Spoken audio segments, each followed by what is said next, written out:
Hare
जाओ तुम Medina दरबारे Mustafa में मेरा सलाम कहना दरबारे मुस्तफा में मेरा सलाम कहना।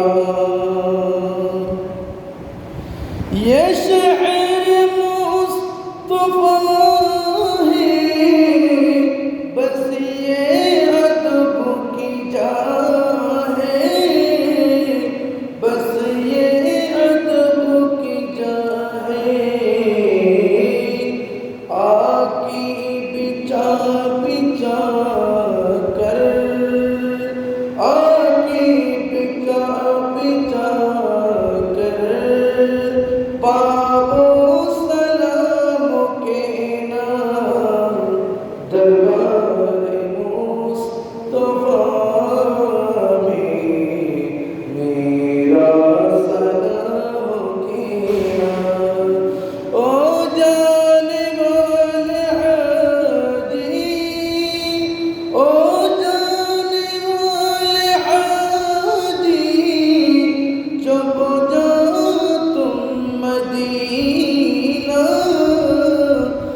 दरबारे मुस्तफा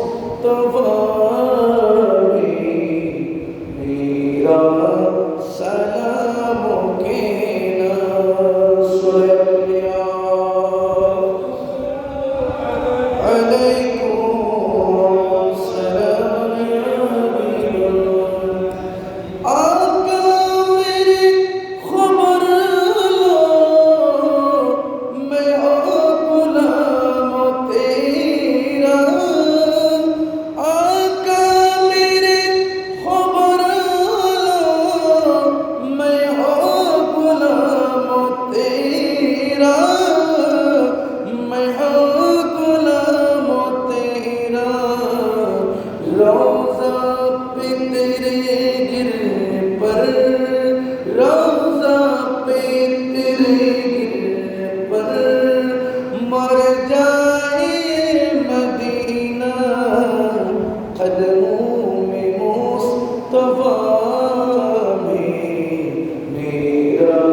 सलाम कहना।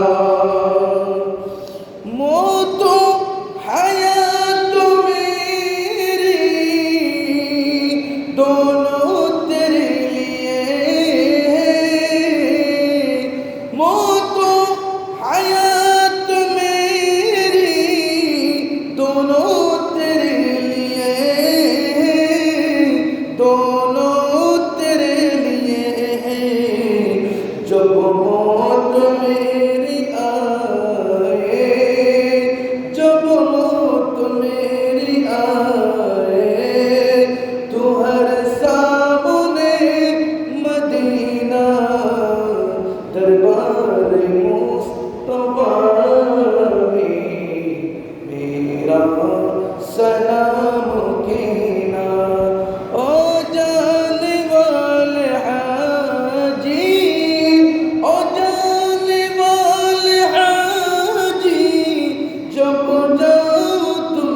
मदीना जब जाओ तुम मदीना दरबारे मुस्तफा में मेरा सलाम कहना।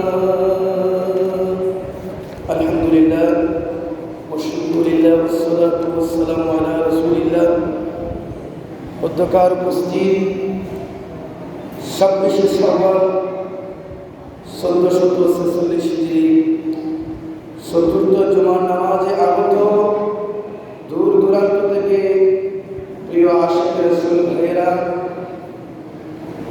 এবং অত্র এলাকার সম্মানিত মুরব্বী সমাজ, যুব সমাজ, ছাত্র সমাজ, কচিকা চাচা শ্রীধন্য মাসুম বাসারা সহ অত্র এলাকার আরাকিন মাস্তরার মা বোনেরা যারা আমাকে মার হাতে কান লাগাই আমার বক্তব্য শ্রবণরত অবস্থায় রয়েছে, প্রত্যেককে আমার অন্তঃস্থল থেকে ধন্যবাদ মোবারকবাদ জানাই। সেই সাথে আরেকটি বার সালামি পেশ করছি। আসসালামু আলাইকুম ওয়া রাহমাতুল্লাহি তাআলা ওয়া বারাকাতুহু। আসুন প্রিয় ভাইরা, আমি গত জুমায় বলেছি আমরা আজকে যে জুমার নামাজ পড়ার জন্য ঢাঢ্যমান হয়েছি, মহাপ্রভুর আলামিন তৌফিক দিয়েছেন আমাদের হায়াতে বাজেট দিয়ে শারীরিক মানসিক সুস্থতা রেখে 1446 হিজরি মাহে শাওয়াল মুআজ্জামা চতুর্থ জুমার নামাজ বলি আলহামদুলিল্লাহ। সেই সাথে আমি গত জুমার মধ্যে আমি বয়ানে এনেছি মাহে শাওয়াল মুআজ্জামা, মাহে শাওয়াল এবং জিলকদ রাসূল পাক সাল্লাল্লাহু আলাইহি ওয়াসাল্লাম ডিক্লেরেশন দিয়েছেন হজ্জের প্রস্তুতির মাস। সুবহানাল্লাহ। বিশ্বের বিভিন্ন প্রত্যন্ত অঞ্চল থেকে আল্লাহর ঘর আনে কাবা শরীফ জিয়ারতের উদ্দেশ্যে, হজ্জে বাইতুল্লাহ সম্পাদনের উদ্দেশ্যে, মদিনা মুনাওয়ারা জিয়ারতের উদ্দেশ্যে হজ্জের ফ্লাইট অলরেডি আরম্ভ হয়েছে। তদ্রুপ আমাদের বাংলাদেশ থেকেও যাওয়া আরম্ভ করতেছে, বলি আলহামদুলিল্লাহ। আমি গত জুমার মধ্যে কোরআন হাদিসের নিরিখে এলান দিয়েছিলাম হজ কি, কাবা শরীফ কি, কাবা শরীফের ইতিহাস ও হজ ফরজ হওয়ার বিষয়াবলী বৃত্তান্ত নিয়ে আমি আলোচনা করেছিলাম। তারই ধারাবাহিকতায় আরও কিছু কথা বাকি আছে হজ নিয়ে, হজের আহকাম আরকান নিয়ে, এবং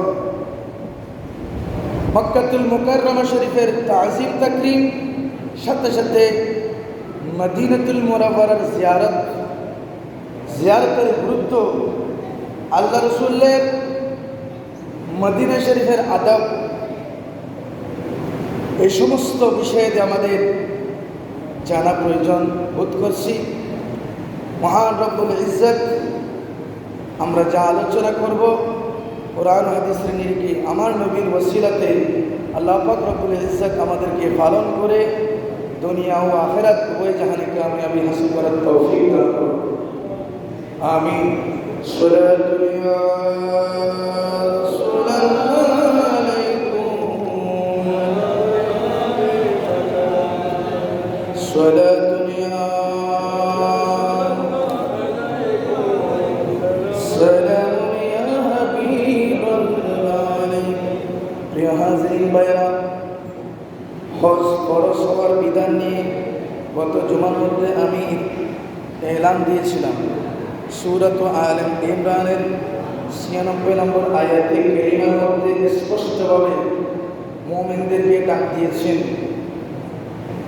বিসমিল্লাহির রহমানির রহিম, ওয়ালিল্লাহি আলান নাসি হিজ্জুল বাইতি মান ইসতাতা ইলাইহি সাবিলা। উচ্চ আওয়াজে বলুন সুবহানাল্লাহ। আল্লাহর উদ্দেশ্যে আমি মানুষদের উপর ফরজ করে দিয়েছি, আমি আল্লাহর উদ্দেশ্যে হিজ্জুল বাইত, ওই ঘরের হজ, ওই ঘরের তাওয়াফ, ওই বাইতুল্লাহ শরীফের উপর তাওয়াফের মাধ্যমে হজ করা আমি আল্লাহর পক্ষ থেকে সমস্ত মানব সম্প্রদায়ের উপর আমি আল্লাহ ফরজ করেছি। সুবহানাল্লাহ। সমস্ত মানব সম্প্রদায়ের মধ্য থেকে মান ইসতাতা ইলাইহি সাবিলা, যারা আমি আল্লাহর ঘর পর্যন্ত আসার সামর্থ্য রাখি তাদের মধ্যে আমি ফরজ করেছি সুবহানাল্লাহ। এ নিয়ে আমি আলোচনা করেছিলাম হজ ফরজ হওয়ার জন্য 6টি পর্যন্ত শর্ত শরায়েত আমি আলোকপাত করেছিলাম। বলি আলহামদুলিল্লাহ, এই সমস্ত শর্ত শরায়েত যাদের উপর বিদ্যমান তাদের উপর হজ ফরজ হয়েছে সুবহানাল্লাহ। হজটা কি আমরা একটু রিসার্চ করলে প্যারা হাবিব সাল্লাল্লাহু আলাইহি ওয়াসাল্লাম এর হাদিস শরীফের ডিক্লেরেশন মোতাবেক হজ হচ্ছে ইসলামের পঞ্চম রুকন সুবহানাল্লাহ। রাসূল পাক সাল্লাল্লাহু আলাইহি ওয়াসাল্লাম নবুয়তের জবানে ইরশাদ করেন, ও আমার উম্মত, তোমাদের মধ্যে ইসলামের মূল 5টি বেনা রয়েছে সুবহানাল্লাহ। মূল 5টি স্তম্ভ রয়েছে, সেখানের মধ্যে হজ হলো অন্যতম একটি মহান বিধান সুবহানাল্লাহ।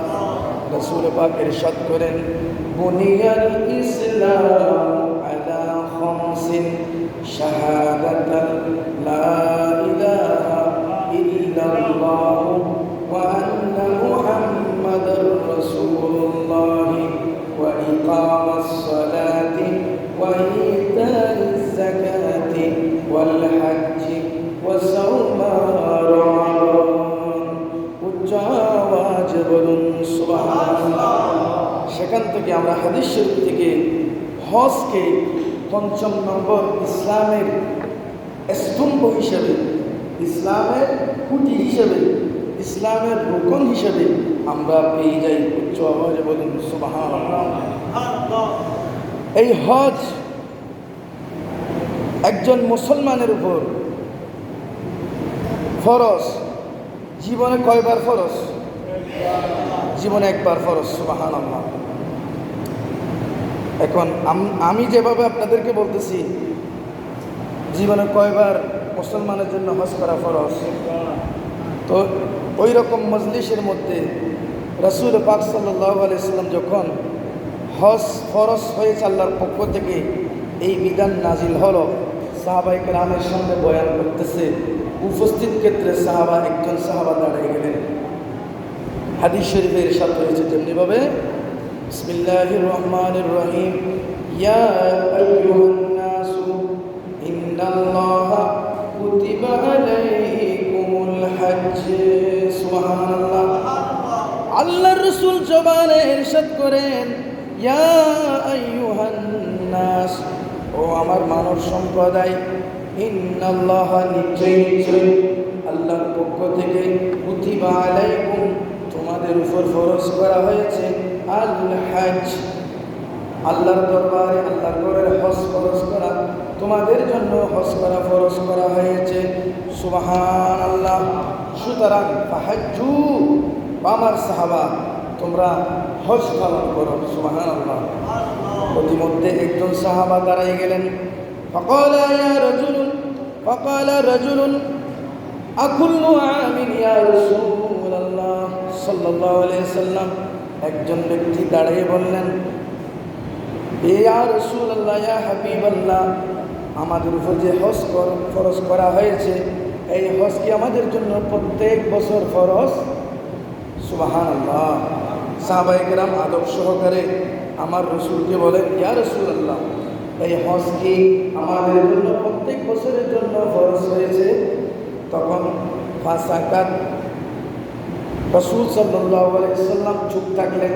কি থাকলেন? চুপ থাকলেন। সাহাবায়ে কেরাম যখন প্রশ্ন করলেন, আল্লাহ রাসূল চুপ রইলেন।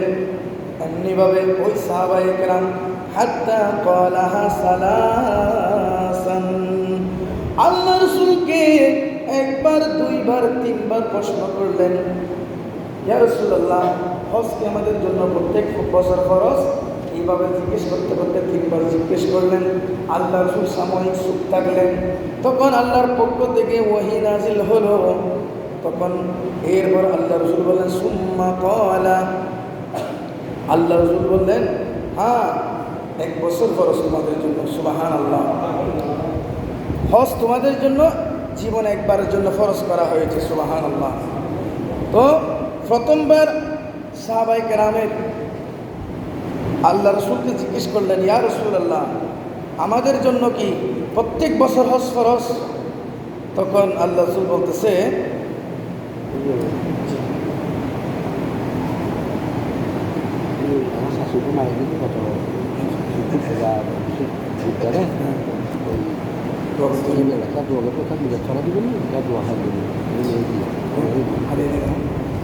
সালাতুন ইয়া রাসূলুল্লাহ আলাইকুম সালামুন ইয়া হাবিবাল্লাহ।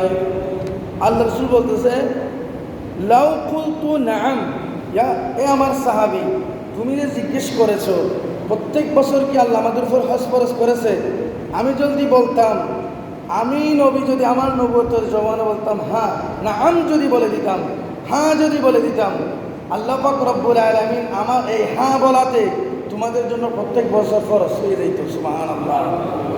তো আল্লাহ রাসূল এখানে হিকমত অবলম্বন করে কিছুক্ষণ চুপ রইলেন। আল্লাহর পক্ষ থেকে বলা যখন ওহী আসলো বলতেছে না, তোমাদের জন্য প্রত্যেক বছরের জন্য হজ ফরজ নয়। আল্লাহ রাসূল এও বলে যদি তোমার কথার প্রশ্নের লগে লগে আমি যদি বলে দিতাম হ্যাঁ, আল্লাহ পাক এটি কবুল করে নিত, প্রত্যেক বছর তোমাদের জন্য হজ ফরজ হয়ে যাইত, তখন লাওয়াজাতু তোমাদের জন্য এটি ফরজ হয়ে যাইত, ওয়ালাম্মা ইসতাতাতুম তখন এটি তোমাদের জন্য কষ্ট পরিণত হয়ে যাইত। সুবহানাল্লাহ। তার মানে বলা যায় আল্লাহ রসুলের জবান থেকে যা যা কিছু বাহির হয় এগুলো মূলত সবগুলো আল্লাহ তাআলার পক্ষ থেকে বিধান, আল্লাহর পক্ষ থেকে কালাম, আল্লাহর কথা। উচ্চ আওয়াজ বলুন সুবহানাল্লাহ। আল্লাহ রসুল মন গড়া কোনো কথা বলেন না, আল্লাহর পক্ষ থেকে বিধান আসার জন্য অপেক্ষা করেন। এই জন্য মহান রব্বুল আলামিন বলেন ওয়ামা ইয়ানতিকু আনিল হাওয়া ইন হুয়া ইল্লা ওয়াহয়ুন ইউহা।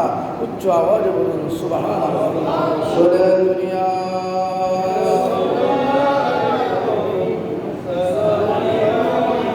তাহলে এটি প্রমাণ হয় জীবনে একবার মুসলমানের জন্য হজ করা ফরজ।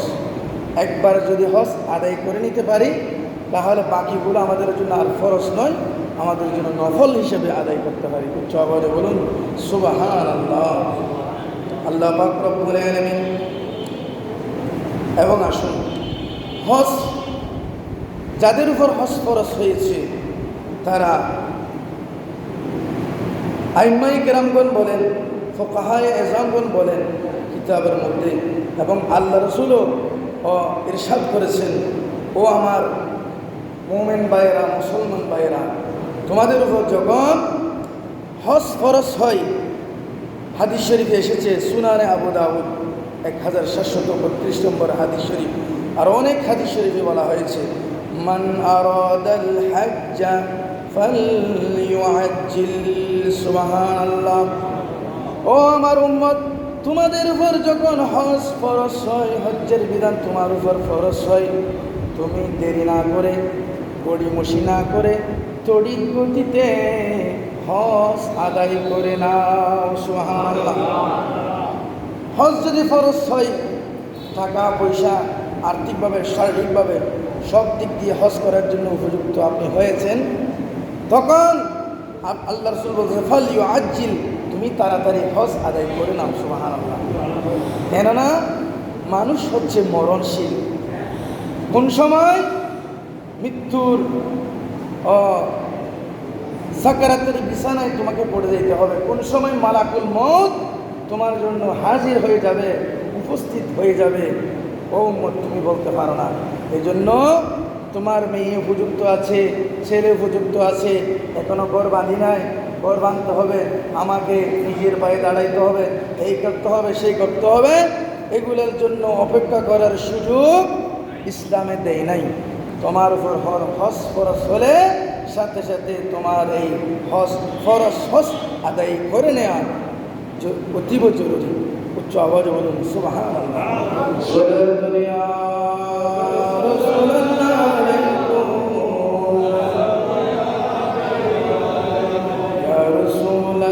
الله انظر قال لا يا حبيب الله اسمع قال لا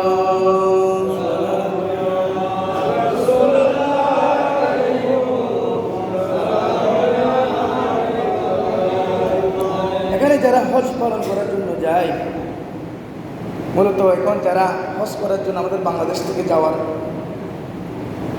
প্রোগ্রাম করেছে, সামনে ওদের ফ্লাইট করবে, তাদেরকে এখানে শিক্ষা দেওয়া হয় হজ অনেক কঠিন, ওমরা সহজ বিষয়, ওমরা সহজ, হজ কিন্তু কঠিন, হজে কষ্ট আছে।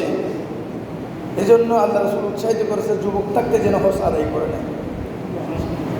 হজ সহজ কোনো বিষয় নয়, এখানে আরাম আয়েশের কোনো বিষয় নয়, হজে কষ্ট আছে, কষ্ট করার নিয়ত করে যাইতে হয়।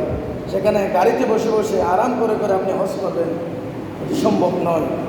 হজের মধ্যে অনেক ফরজ রয়েছে, অনেকগুলো ওয়াজিব রয়েছে, অনেকগুলো বিধিবিধান রয়েছে, যেগুলো কিঞ্চিত পরিমাণ আপনার বেশ কম হলে আপনার হজ নষ্ট হয়ে যাবে। সুবহানাল্লাহ। একটু একটু করে আমি আলোকপাত করতেছি হজ্জের আরকানগুলো নিয়ে। সুবহানাল্লাহ। হজ্জের আরকান, যেগুলোকে হজ্জের ফরজ বলা হয়, কোরআন হাদিসের ভাষ্য মোতাবেক হজ্জের মধ্যে 3টি প্রধান রুকন রয়েছে, ফরজ রয়েছে। উচ্চ আওয়াজে বলুন সুবহানাল্লাহ। নাম্বার 1, আপনি যখন হজ করার উদ্দেশ্যে ঘর থেকে বাহির হবেন, আপনার জন্য আপনার মিকাত পার হওয়ার আগে আগে আমাদের বাংলাদেশ, পাকিস্তান, ইন্ডিয়া, আমাদের এখান থেকে যাওয়ার জন্য নির্ধারিত স্থানে একটা মিকাত রয়েছে। মদিনা শরীফবাসীদের জন্য একটি মিকাত রয়েছে, মক্কাবাসীর জন্য একটি নির্ধারিত মিকাত রয়েছে, এইভাবে 7টি মিকাত রয়েছে। মিকাতের আগে আগে ওই হাজিদেরকে বলা হচ্ছে নিয়ত করে ইহরাম বাঁধতে হবে। সুবহানাল্লাহ। নিয়ত সহকারে হজ্জের নিয়ত করে আপনাকে মইয়তের মতন যেভাবে সেলাইবিহীন কাপড় পরিধান করে যাকে দাফন করা হয়, আপনি কাপড়ের মতন করে নিজেকে একটি ফরজের জন্য, একটি গায়ে দেওয়ার জন্য, পুরুষদের জন্য এভাবে আপনাকে ইহরাম পরিধান করে যাইতে হবে। সুবহানাল্লাহ। এই ইহরাম পরিধান করা ফরজ, হজ্জের একটি অন্যতম রুকন। সুবহানাল্লাহ। এটি নিয়ত পরিষ্কার করতে হবে। সুবহানাল্লাহ। কেননা রাসূল সাল্লাল্লাহু আলাইহি ওয়াসাল্লাম বলেন, ইন্নামাল আ'মালু বিন্নিয়াত ওয়া ইন্নামা লিকুল্লি ইমরিইন মা নাওয়া। সুবহানাল্লাহ। প্রত্যেক কাজ তার নিয়তের উপর ডিপেন্ড করে, নির্ভর করে। আর বান্দা যেই সমস্ত জিনিস নিয়ত করবে, আল্লাহ তাকে তাই দান করবে। সুবহানাল্লাহ। 2 নম্বর, হজ্জের জন্য 2 নম্বর ফরজ হচ্ছে আরফায় অবস্থান করা। সুবহানাল্লাহ। আরফার ময়দানে অবস্থান করতে হবে। যে আরফার ময়দান হবে কিয়ামতের ময়দান, যে আরফার ময়দান ঐতিহাসিক ময়দান, যেখানে বাবা আদম আলাইহিস সালাম মা হাওয়ার স্মৃতি বিজড়িত নিদর্শন রয়েছে। সেখানে আপনাকে কিছুক্ষণের জন্য হলেও অবস্থান করতে হবে। 9 জিলহজ আরফার ময়দানে আপনাকে অবস্থান করতে হবে। যেমনিভাবে কোরআনে কারীমের মধ্যে এভাবে ইরশাদ করেছেন, বিসমিল্লাহির রহমানির রহিম, ফাইযা আফাদতুম মিন আরাফাতিন ফাযকুরুল্লাহা ইনদাল মাশআরিল হারাম। উচ্চ আওয়াজে বলুন সুবহানাল্লাহ। এই আরাফার ময়দানের চতুর্পাশে মহান আল্লাহ পাক রব্বুল আলামিন অনেক মাশআরিল হারাম, অনেক নিদর্শনাবলী রেখেছে। ও আমার হাজিরা, আমার মুমিন মুসলমান, আমার বান্দারা, তোমরা আরাফায় অবস্থান করো, আল্লাহর নির্দেশ। সুবহানাল্লাহ। 3 নম্বর হচ্ছে বাইতুল্লাহ শরীফের জিয়ারত করা। সুবহানাল্লাহ। আল্লাহ পাক রব্বুল আলামিন বলেন, ওয়ালিয়াতাওয়াফু বিল বাইতি বাইতিল আতীক, ও আমার বান্দা, আমি আল্লাহর অতীব পুরাতন ঘর, পৃথিবীর সর্বপ্রথম ঘর যে কাবা শরীফ নির্মাণ করেছিলাম, ওই ঘরকে অবশ্যই অবশ্যই তোমাদের তাওয়াফ করতে হবে। লাব্বাইক আল্লাহুম্মা লাব্বাইক লা শারীকা লাকা লাব্বাইক ইন্নাল হামদা ওয়ান নি'মাতা লাকা ওয়াল মুলক লা শারীকা লাক। এই তালবিয়া পাঠ করে করে হাজিদের ওই কাবা শরীফ তাওয়াফ করা হজ্জের জন্য অন্যতম ফরজ। উচ্চ আওয়াজে বলুন সুবহানাল্লাহ। সেই সাথে ফরজের সাথে সাথে কিছু ওয়াজিব রয়েছে, 6টি ওয়াজিব রয়েছে ফিকাহের কিতাবের মধ্যে এসেছে। 1 নম্বর, মুজদালিফায় অবস্থান করতে হবে, সুবহানাল্লাহ। 2 নম্বর, ও শয়তানকে কঙ্কর নিক্ষেপ করতে হবে, সুবহানাল্লাহ। 3 নম্বর, কোরবানি মিনায় গিয়ে কোরবানি করতে হবে। 4 নম্বর, মাথার চুল মুন্ডাইতে হবে, সুবহানাল্লাহ। মাথার চুল পুরুষ হলে মাথার চুল মুন্ডাই ফেলতে হবে, মহিলা হলে মাথার চুল সামান্য করে কাটতে হবে। 5 নম্বর হচ্ছে সাফা মারওয়ায় সাই করতে হবে, সুবহানাল্লাহ। সাফা এবং মারওয়া, যেখানে সাইয়্যিদানা মা হাজরা আলাইহিস সালাম এবং ইসমাঈল জবিহুল্লাহ আলাইহিস সালামের অতীব স্মৃতি বিজড়িত একটি জায়গা। মা হাজরা ইসমাঈল আলাইহিস সালামের জন্য পানির জন্য সাফা এবং পাহাড়ের মধ্যে দৌড়াদৌড়ি করেছিল। এটি মহান আল্লাহর কাছে বেশি ভালো লেগেছে। এই জন্য আল্লাহ পাক রব্বুল আলামিন কিয়ামত পর্যন্ত এই নিদর্শন রেখে দিয়েছে, হুজ্জাজে কেরামদের জন্য ওয়াজিব করে দিয়েছেন। যেমনিভাবে মহান রব্বুল আলামিন বলেন, ইন্নাস সাফা ওয়াল মারওয়াতা মিন শাআইরিল্লাহ ফামান হাজ্জাল বাইতা আও ইতামারা ফালা জুনাহা আলাইহি। উচ্চ আওয়াজে বলুন সুবহানাল্লাহ।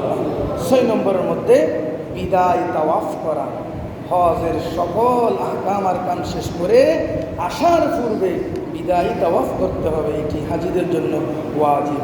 উচ্চ আওয়াজে বলুন সুবহানাল্লাহ। সালাতুন ইয়া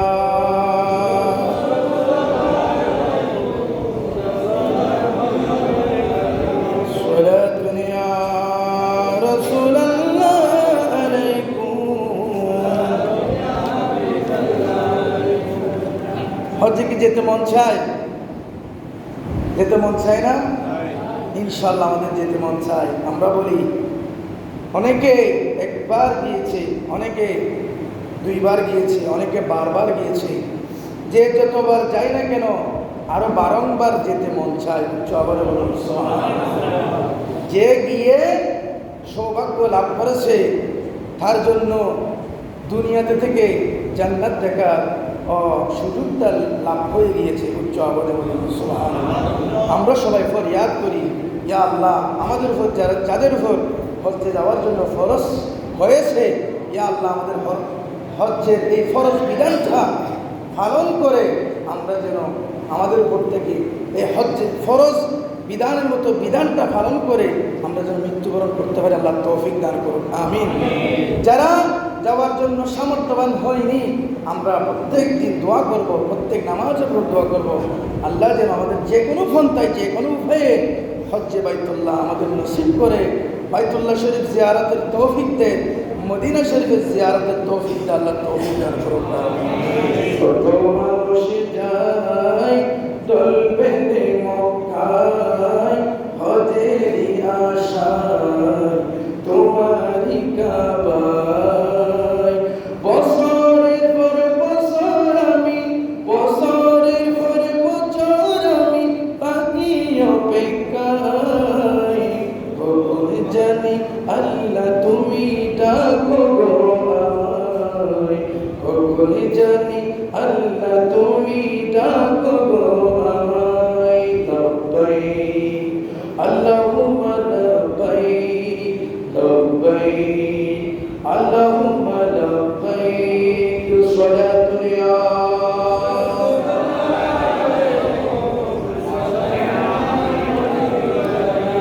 ছুঁয়ে দেখব তোমার ঘর এই 2 হাতে, শান্তি করব, হৃদয় শান্ত করব, আসুবাদ চুমুতে। সুবহানাল্লাহ। ছুঁয়ে দেখব তোমারি ঘর এই দু হাতে, হৃদয় শান্ত করব, আসুবাদ চুমুতে। পাপের ক্ষমা চাইব আমি, পাপের ক্ষমা চাইব আমি, গিয়ে সিজদায়। কখন তুমি আল্লাহ তুমি ডাকো গো আমায়, কখন জানি আল্লাহ তুমি ডাকো গো আমায়। কত মানুষ যায় দল বেঁধে মক্কায়, হজেরি আশায় তোমারি কাবায়। সোলা দুনিয়া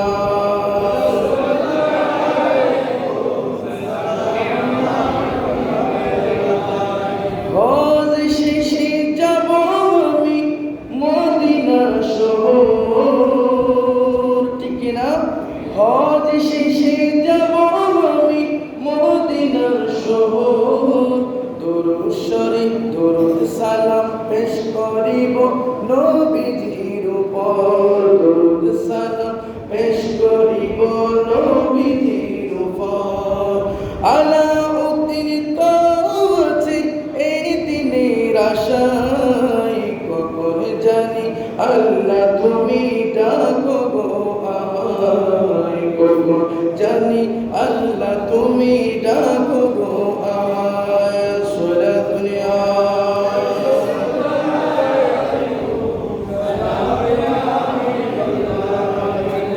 প্রিয় ভাইরা, এখানে যে আমরা হজের আরকান আহকাম ওয়াজিব আলোচনা করেছি, সেখানে একটি বিষয় কিন্তু পাই নাই। কোন বিষয়? মদিনা শরীফের জিয়ারতের বিষয়। সুবহানাল্লাহ। এটি তো ঈমানের একটি বিষয়, মুমিনের পরীক্ষা নেওয়ার একটি বিষয়। সুবহানাল্লাহ। বলা হয়েছে হজ্জের আরকান ইহরাম পরিধান করা, আরফায় অবস্থান করা ও বাইতুল্লাহ শরীফ জিয়ারত করা। সুবহানাল্লাহ। এখানে রিসার্চ করলে আপনি দেখবেন প্রত্যেকটা জিনিস আল্লাহর নবীর স্মৃতি বিজড়িত জিনিস। কিছু জিনিস বাবা আদমের সাথে স্মৃতি বিজড়িত, কিছু জিনিস বাবা ইব্রাহিম খলিলুল্লাহ ইসমাইল জবিউল্লাহ আলাইহিস সালামের স্মৃতি বিজড়িত জিনিস, কিছু বিষয় মা হাজেরার সাথে স্মৃতি বিজড়িত বিষয়, কিছু জিনিস বাবা আদমের গুনাহ মাফ হওয়ার সাথে স্মৃতি বিজড়িত বিষয়, কোরবানি রয়েছে ইব্রাহিম আলাইহিস সালামের স্মৃতি বিজড়িত বিষয়। এই প্রত্যেকটা জিনিস মহান রব্বুল আলামিন স্মৃতি দিয়েছে একমাত্র আমাদের নবীগণের স্মৃতি বিজড়িত জিনিস। এগুলোকে আল্লাহ পছন্দ করেছে, আল্লাহ পছন্দ করেছে বিদায় আমাদের মুসলিম উম্মার জন্য কিছু ফরজ করেছে, ওয়াজিব করেছে, হজ্জের আরকাম আহকাম করেছে। না হলে যেটাকে আল্লাহর ঘর বলা হয় সেটা তো বন্দায় বানাইছে। সুবহানাল্লাহ। তো যেমনিভাবে হজরে আসওয়াদকে চুমু খাওয়ার জন্য মানুষ দরপর করতেই থাকে, চুমু খেলে সমস্ত গুনাহ মাফ হবে। মুসলিম মিল্লাতের খলিফা উমর ফারুক আজম রাদিয়াল্লাহু তাআলা আনহু বলেন, ও হজরে আসওয়াদ, তুমি আসওয়াদকে আমি চুমু খাচ্ছি এই জন্য নয়, তোমার কোনো বাহাদুরির জন্য নয়, তুমি হজরে আসওয়াদকে আমার নবী চুম্বন করেছে এই জন্য। সুবহানাল্লাহ। এখানে হজ্জের আহকাম আরকানের মধ্যে নবীর জিয়ারত করাকে কোনো দিকে উল্লেখ করা হয় নাই বলে বর্তমান ইউটিউব শাইখ, ফেসবুক শাইখ বিভিন্ন জন যারা নবীর প্রেম প্রীতি মোহাব্বতকে গুরুত্ব না দেওয়ার জন্য তারা মদিনা শরীফ যাওয়াকে হজ্জের আহকাম নয়, আরকান নয়, সেখানে পাওয়া যায় না, এটাকে উল্লেখ করে অনেকে বলে থাকে হজ শেষে মদিনা শরীফ যাওয়া ফরজ নয়, সুতরাং হজ করে মদিনা শরীফ না গেলেও চলবে। উচ্চ আওয়াজে বলেন নাউজুবিল্লাহ। দেখুন, হজের পরে যে মদিনা শরীফ যেতে হবে এটা ফরজে থাকতে হবে কেন? এটা ওয়াজিবে থাকতে হবে কেন? এটা তো আমার আল্লাহ হজের পর মদিনা শরীফ যাওয়াকে আমার নবীর সাথে জিয়ারত করাকে ঈমানের সাথে সংযুক্ত করে দিয়েছে। উচ্চ আওয়াজে বলেন সুবহানাল্লাহ। মহান রাসূল আরবি সাল্লাল্লাহু আলাইহি ওয়াসাল্লাম ইরশাদ করে, হজ্জের পর যেই ব্যক্তি, হাদিস শরীফে ইরশাদ হয়েছে, আন ইবনে উমর রাদিয়াল্লাহু তাআলা আনহু, মান হাজ্জা ফাজারা কবরি বা'দা ওয়াফাতি ফাকান্নামা যারানি ফি হায়াতি। সুবহানাল্লাহ। রাসূল পাক সাল্লাল্লাহু আলাইহি ওয়াসাল্লাম ইরশাদ করেন, হজ করার পর যে আমার উম্মত হজ করার পরে আমি নবীর মদিনা শরীফে এসে জিয়ারত করবে, সে যেন আমি নবী জিন্দা থাকতে যেভাবে জিয়ারত করেছে, দেখা সাক্ষাৎ করেছে সাহাবারা, আমি নবী এখন ফরদা করে মদিনা শরীফের ভিতরে আসে আমার সাথে জিয়ারত করে গেলে যেমনিভাবে আমি নবী দুনিয়াতে থাকা অবস্থায় জিয়ারত করেছে, তারা ঠিক সেভাবে জিয়ারত করে গেল। উচ্চ আওয়াজে বলুন সুবহানাল্লাহ। শুধু তাই নয়, নবী করিম সাল্লাল্লাহু আলাইহি ওয়াসাল্লাম বলেন, ইবনে উমর রাদিয়াল্লাহু তাআলা আনহু বলেন, নবী সাল্লাল্লাহু আলাইহি ওয়াসাল্লাম, মান যারা কবরি, যে ব্যক্তি আমি নবীর কবরকে জিয়ারত করবে, মাজারকে জিয়ারত করবে, ওয়াজাবাত লাহু শাফাআতি, তার জন্য শাফাআত করা আমি নবীর ওয়াজিব, আমি নবীর উপর ওয়াজিব হয়ে যায়। উচ্চ আওয়াজে বলুন সুবহানাল্লাহ। আরেকটি হাদিস শরীফ, নবী করিম সাল্লাল্লাহু আলাইহি ওয়াসাল্লাম বলেন, মান হাজ্জাল বাইতা ওয়া লাম ইয়াজুরুনি ফাকাদ জাফানি, যে উম্মত, যে আমি নবীর উম্মত বিভিন্ন প্রান্ত থেকে কাবা শরীফের জিয়ারত করে হজ সম্পাদন করেছে, কিন্তু আমি নবীর জিয়ারত করতে মদিনা শরীফ আসে নাই, সেই ব্যক্তি আমি নবীর সাথে দুশমনি করলো। উচ্চ আওয়াজে বলুন নাউজুবিল্লাহ। রাসূল পাক সাল্লাল্লাহু আলাইহি ওয়াসাল্লাম এভাবে বলেন, আন আবি হুরায়রা রাদিয়াল্লাহু তাআলা আনহু আনিন নবী সাল্লাল্লাহু আলাইহি ওয়াসাল্লাম قال ما بين بيتي ومنبري روضة من رياض الجنة ومنبري على حوضي। উচ্চ আওয়াজে বলুন সুবহানাল্লাহ। দুনিয়ার মধ্যে জান্নাত দেখতে হলে আপনাকে মদিনা শরীফের সেখানে রিয়াজুল জান্নাতে যেতে হবে। সুবহানাল্লাহ।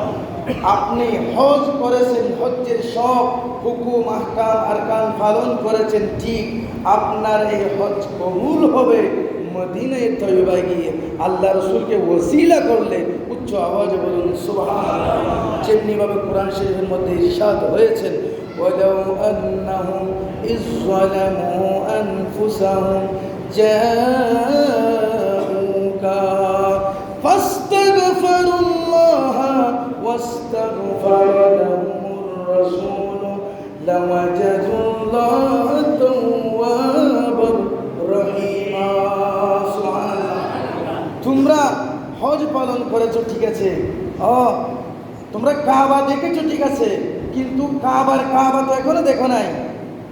আলা হযরত রাহমাতুল্লাহ আলাইহি বলেছেন সুন্দর করে, যে তোমরা হাজিও, তোমরা হজ করেছো, হজ করে হাজি বনেছো এখনো, কিন্তু এভাবে যদি আমার নবীকে ফিস দিয়ে চলে দাও তাহলে তুমি হাজি হবে না, তুমি বাজি হবে। তোমার হজ আল্লাহর দরবারে কবুল হবে না। যে হজ নিয়ে এসেছে আল্লাহর পক্ষ থেকে, তার জিয়ারত যদি তুমি না করো তাহলে তুমি তো মুসলমান নয়, মুনাফিকের মধ্যে ভরে যাইবা। হজ করার পরে মদিনা শরীফ জিয়ারত ফরজ, ওয়াজিব নয়, এটি একটি ঈমানের মূল বিষয়। উচ্চ আওয়াজে বলুন সুবহানাল্লাহ। এই জন্য আল্লাহ পাক রব্বুল ইজ্জত আমাদেরকে আমার নবীর মহাব্বত অন্তরে যথাযথভাবে ধারণ করে হজের পাশাপাশি মদিনা শরীফ জিয়ারত করে আমাদের রাসূল পাক সাল্লাল্লাহু আলাইহি সাল্লামের দরবারে গিয়ে সরাসরি সালাতু সালামে পেশ করে জান্নাতটা দুনিয়ার মধ্যে থেকে ওয়াজিব করে নেওয়ার আল্লাহ তৌফিক দান করুন। আমিন। সলাতুনিয়া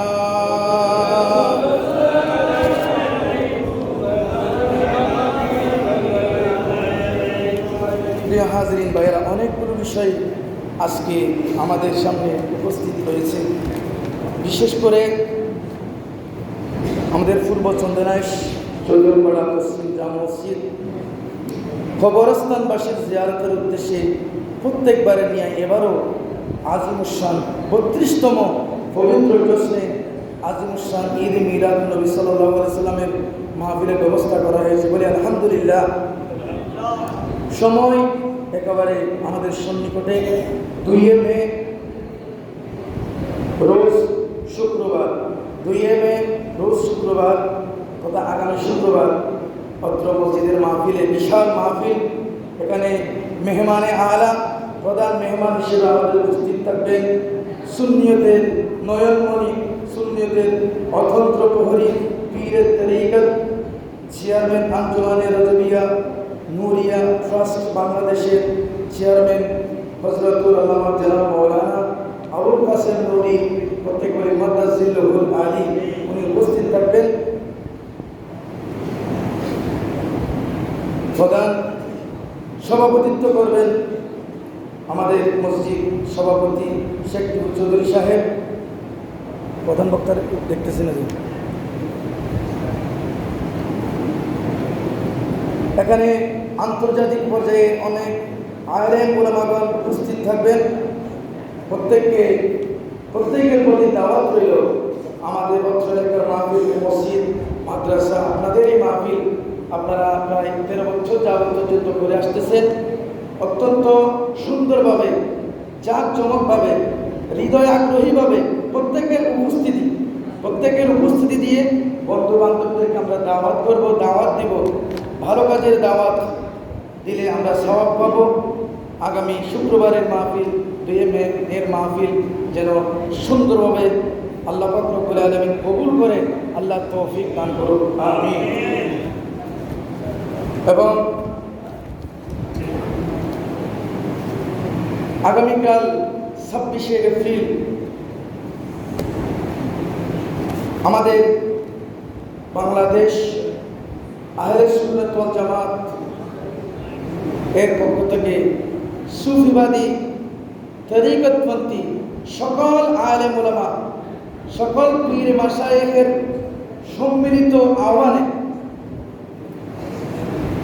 সুফিজম, সকল তরিকতপন্থী আকায়েদ আহলে সুন্নাত ওয়াল জামাত, সকল পীর মাশায়েখ, সকল আলেম ওলামা ঐক্যমত্যে আগামীকাল 26শে এপ্রিল ঢাকার ময়দানে, সুহরাওয়ার্দী ময়দানে মেস গ্যাদারিং ফর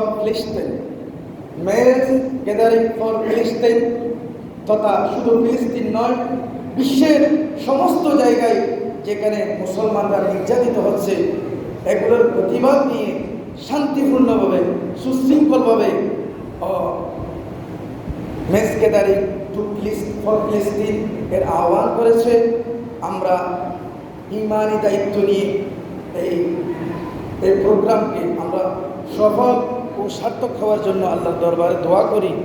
আমরা আমাদের সাধ্য মোতাবেক, সামর্থ্য মোতাবেক আমরা যাওয়ার চেষ্টা করব। নিজে যাইতে না পাইলে অপর ভাইকে যাওয়ার জন্য চেষ্টা করব।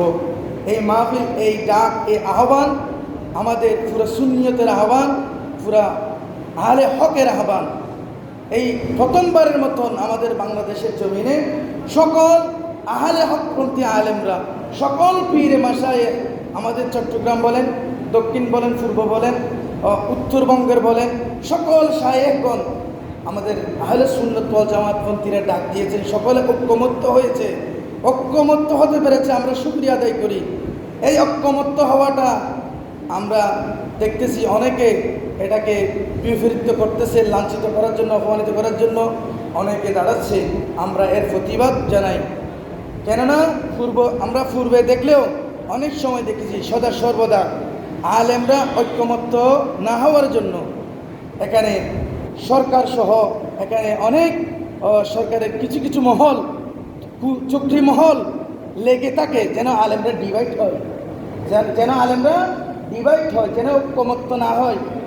এই যে সুন্নিয়তের সকল আলেমরা ঐক্যমত্য হয়ে একটি ডাক দিয়েছে, এখানে অনেক কুচুক্তি মহল, শয়তান মহল, যারা ইসরায়েলি মূলত ইহুদিদের দালাল, তারা এখনো পর্যন্ত লেগে আছে আমাদের সুন্নিয়তের বাংলাদেশের সুফিবাদীর সাথে, সকল পীরে মাশায়েখদের সাথে, যেখানে ঐক্যমত্য না হওয়ার জন্য সবসময় তারা ষড়যন্ত্র করেছে।